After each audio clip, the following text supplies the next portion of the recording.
చేయడం జరిగింది. వివిధ క్యాడర్లకు సంబంధించిన 180 దేవాలయాలకు ధర్మకర్తలను ఏర్పాటు చేయడానికి నోటిఫికేషన్ జారీ చేశాము. ఇంకా 81 దేవాలయాలకు నియమించడానికి నోటిఫికేషన్ ఇవ్వడానికి పెండింగ్ ఉంది.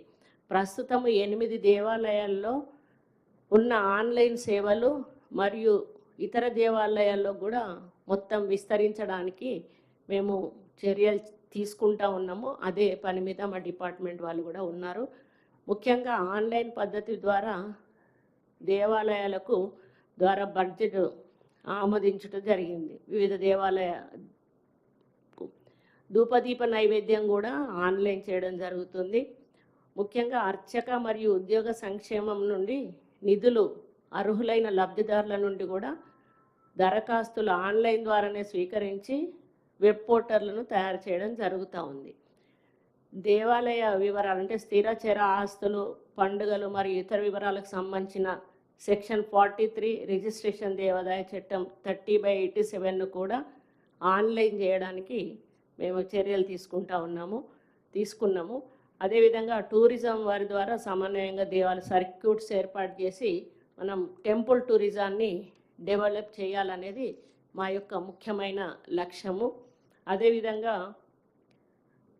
భవిష్యత్తులో అన్ని దేవాలయాలను కూడా ఒకే వెబ్సైట్ కింద, ఒకే గోడకి కింద తీసుకొచ్చి సమగ్ర అంటే దేవాదాయ సమగ్ర వెబ్సైట్ను తయారు చేసి డాష్బోర్డ్ ఏర్పాటు చేసి స్టేట్ వైడ్, డిస్ట్రిక్ట్ వైడ్ కూడా అందులోకి వెళ్ళి వాళ్ళు క్లిక్ చేస్తే వాళ్ళు ఏ టెంపుల్ కావాలనుకుంటే ఆ టెంపుల్ని సెలెక్ట్ చేసుకొని ఆ టెంపుల్కు వాళ్ళు డొనేషన్ ఇచ్చే విధంగా వెబ్సైట్ చివరి దశలో ఉంది. త్వరలోనే దాన్ని కూడా మేము ఓపెన్ చేస్తాము. ఒక క్యూఆర్ కోడ్ను కూడా సిస్టమ్ ద్వారా భక్తులకు అదే తమకి ఇష్టమైన దేవుడికి వాళ్ళకు సంబంధించిన చరిత్రను కానీ స్థల పురాణాలను కానీ తెలుసుకోవడానికి ఆ క్యూఆర్ కోడ్ ద్వారా వాళ్ళ దేవుడి చరిత్రను ఆన్లైన్లో చూసుకునే అవకాశాన్ని కూడా కల్పించబోతూ ఉన్నాము. అదేవిధంగా ఒక యాప్ కూడా దేవాదాయ శాఖకు ప్రత్యేకంగా ఒక యాప్ కూడా తయారు చేయబోతున్నాము. దీని ద్వారా వాళ్ళకు చుట్టుపక్కల ఉన్న ఇప్పుడు మనం కొడతాం ఆన్లైన్లో వెళ్ళేటప్పుడు పెట్రోల్ బంక్స్ దగ్గర ఏమున్నాయి, క్యాంటీన్స్ దగ్గర ఏమున్నాయి అని మనం ఏదైతే కొడితే మనకు చుట్టుపక్కల ఏమేమి ఉన్నాయి ఎట్లా చూపిస్తాయో అదే పద్ధతిలో మనకు టెంపుల్స్ నియర్ బై టెంపుల్స్ అని కొట్టినప్పుడు ఆ యాప్లో చుట్టుపక్కల ఉన్న దేవాలయాలన్నీ కూడా వాళ్ళకు చూపించడం జరుగుతుంది.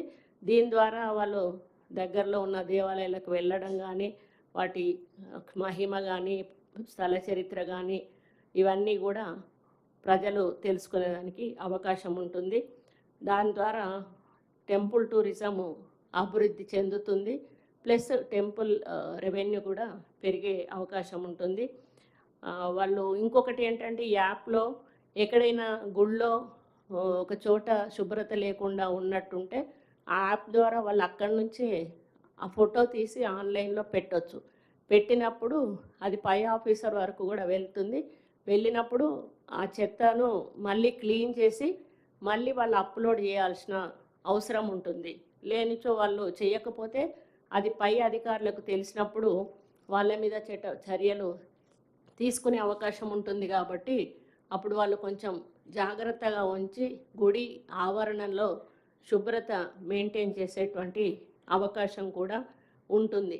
ఇప్పుడు టెంపుల్ టూరిజంకు సంబంధించిన మేము కార్యక్రమాలు ఒక పక్క చేపడుతూనే ఈకో టూరిజం పాలసీ మీద కూడా సీఎం గారు చాలా సీరియస్గా ఒక మీటింగ్ పెట్టి చెప్పిన దాని వెంటనే మేము ఈకో టూరిజం పాలసీ కూడా ఒకటి డెవలప్ చేయడం జరిగింది.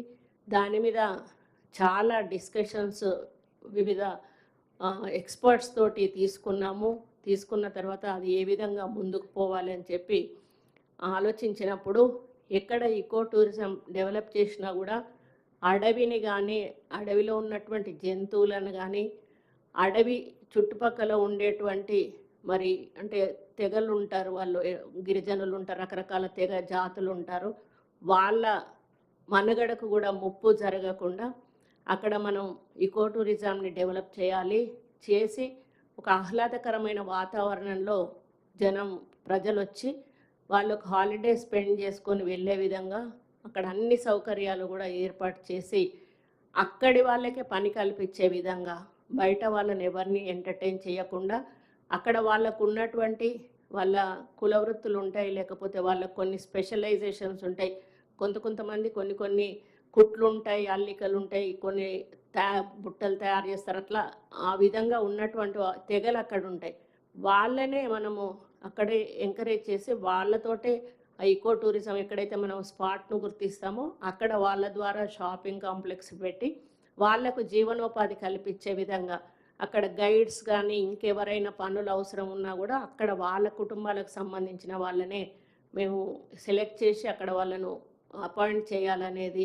అదేవిధంగా వచ్చిన అక్కడ బ్యాటరీ కార్స్ వాడాలి, లోపలి వరకు కూడా మన వెహికల్స్ తీసుకుపోకుండా ఉండాలి. ప్లస్ వచ్చిన ప్రతి మనిషితోటి కూడా ఒక మొక్క నాటించాలి. ఈ విధంగా సాయంత్రం కాగానే ఒక వాళ్ళకు ఏదైతే ఫుడ్ తీసుకునే ప్రాంతం ఉంటుంది, క్యాంటీన్ అంటాం, ఏమని అదొక పేరు పెడతాను, రెస్టారెంట్ అని ఏదో ఒక పేరు పెడతా. అందులో వాళ్ళు కూర్చున్నప్పుడు అక్కడ వాళ్ళకి సంబంధించినటువంటి సంగీతానికి సంబంధించినవో వాళ్ళ ఇన్స్ట్రుమెంట్కి సంబంధించినవో మ్యూజిక్ సిస్టమ్స్ ఏమన్నా ఉంటే అది ప్లే చేసే విధంగా వాళ్ళకి అక్కడ అవకాశం కల్పించడము. ఈ విధంగా చాలా రకాలుగా మేము డిస్కస్ చేసిన తర్వాత ఈకో టూరిజం పాలసీకి కొన్ని గైడ్లైన్స్ పెట్టి చాలా ఉన్నాయి, చెప్పడానికి చాలా సమయం పడుతుంది.